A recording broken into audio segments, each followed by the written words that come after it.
ইতিহাসের খবর রচনা করেছে। এখন তাই তারা করছে সংস্কার না করে সংশোধনী বিল আনা।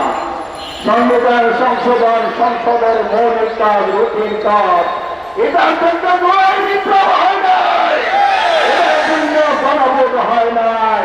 তাই অবিলম্বে সংস্কারকে এড়িয়ে গিয়ে আবার ফ্যাসিবাদ যদি কায়েম করতে চান, ইতিহাস থেকে সমাজ নেন, সেই পরিণতি আপনাদেরকে ভোগ করতে হবে।